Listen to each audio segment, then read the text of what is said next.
জজি পাল। অমরনাথ যাত্রার এই পর্বে আমাদের প্রতিটি মুহূর্তেই ছিল হাসি ঠাট্টা আর কষ্টে ভরা এক কাহিনী।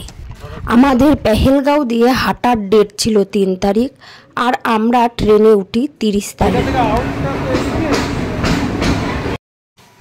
ব্যারাকপুর থেকে ব্যারাকপুর মাঝেরহাট ধরে আমরা কলকাতা স্টেশনে পৌঁছাই।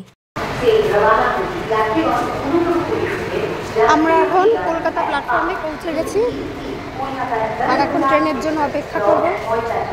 কলকাতা থেকে জম্মু তাও আমাদের টাইম ছিল 11:45। এখানে সব যাত্রীরা বসে আছে, যে যার মতন ট্রেন ধরবে। বেশ আগেই প্ল্যাটফর্মে ট্রেনটি দিয়ে দেয়। আমার জীবনে এত বড় ট্যুর এই প্রথম। 2 রাত 2 দিন পুরো ট্রেনেই কাটাতে হয়। জম্মু তাওয়া এখন ঢুকে গিয়েছে প্ল্যাটফর্মে আর আমরা আমাদের কম্পার্টমেন্টের খোঁজ করছি। যাবার পথে মাকেও একবার প্রণাম করে নিলাম। দূর থেকে দক্ষিণেশ্বরের মন্দিরের চূড়াটি বেশ সুন্দর দেখা যাচ্ছিল। পাশে গঙ্গা। অমরনাথে বাবা বারফানির দর্শন এ ছিল 7 জন্মের পুণ্যেরই একটি ফল। এই যাত্রাপথ অত সহজও ছিল না।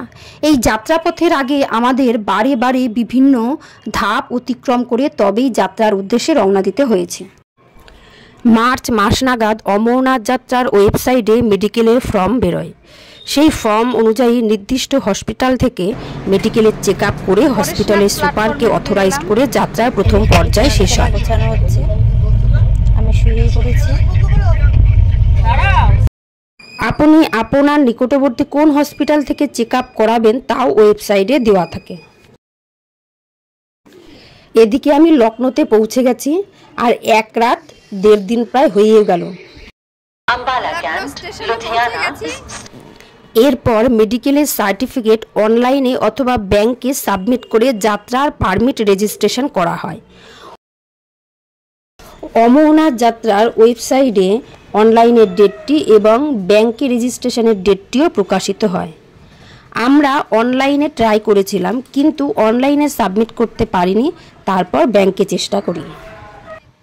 কথা বলতে বলতে আরও একদিন শেষ হয়ে গেছে আর এখন সকাল 7টা আর 7:45 আমাদের ট্রেনটা কাশ্মীর প্ল্যাটফর্মে পৌঁছবে।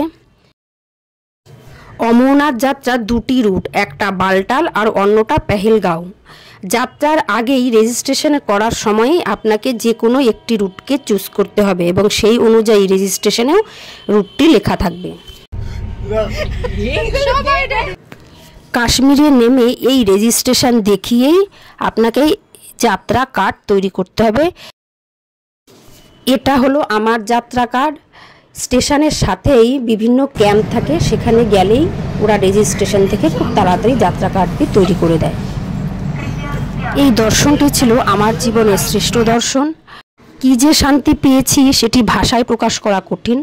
আপনারাও যান, স্বচক্ষে দেখুন আর এর মহিমাকে অনুভব করুন। ভিডিওটি বেশ বড় হয়ে যাচ্ছে, তাই এটুকুই। বাকি অংশ পরবর্তী ভিডিওতে আনব। ততক্ষণের জন্য সবাই ভালো থাকবেন, সুস্থ থাকবেন আর খুব সুন্দরভাবে নিজেদের দিনটিকে উপভোগ করবেন।